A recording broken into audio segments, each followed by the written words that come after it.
Mr. Speaker, for the purpose of debate only, I yield the customary 30 minutes to my friend, the gentleman from Colorado, Mr. Polis, pending which I yield myself such time as I may consume. The gentleman is recognized.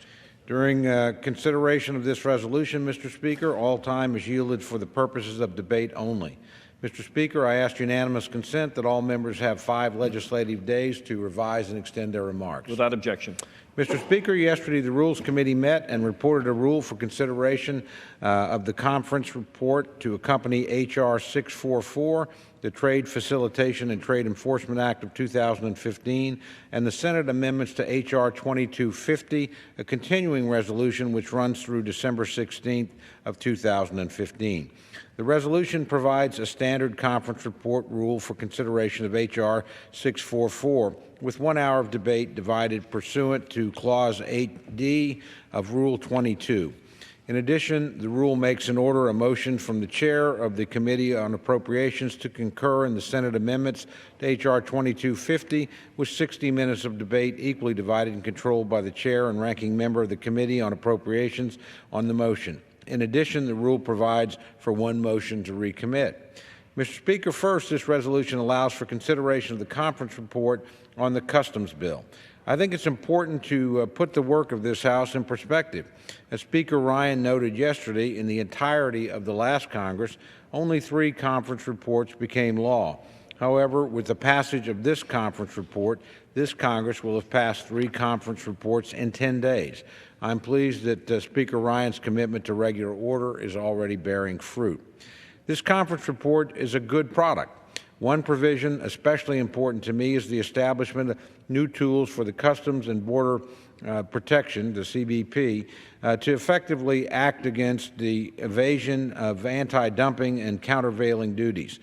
I was first introduced to this issue in 2009 when the Chinese dumped literally tens of thousands of tires in the U.S. market, leading to devastating job losses at tire factories across America. I helped to lead the charge at that time to ensure the Department of Commerce would impose anti-dumping and countervailing duties.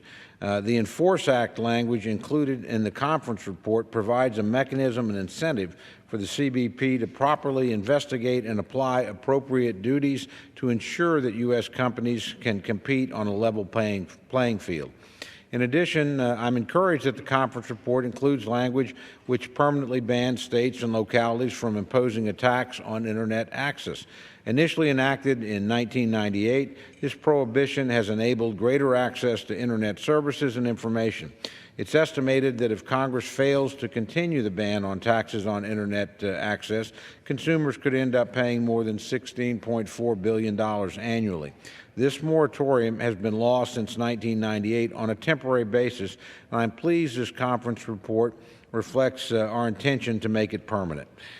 In addition to the customs measure, this legislation contains a 5-day continuing resolution to allow the Appropriations Committee to continue its work towards an omnibus appropriations measure. It's simple, straightforward, and extends funding for all government agencies through December 16th of 2015 at current funding levels. I urge all members to support this short-term CR, which allows the Appropriations Committee the time to conclude negotiations on a full-year funding measure with its Senate counterparts and the White House. I'm encouraged by the hard work of Chairman Rogers and Ranking Member Lowy, whose leadership on this cannot be overstated. One of the preeminent responsibilities we are tasked with as members of Congress is to ensure that government continues to function.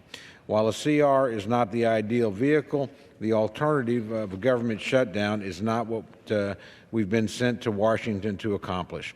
I urge the support of the rule and the underlying legislation, and with that, Mr. Speaker, I reserve the balance of my time.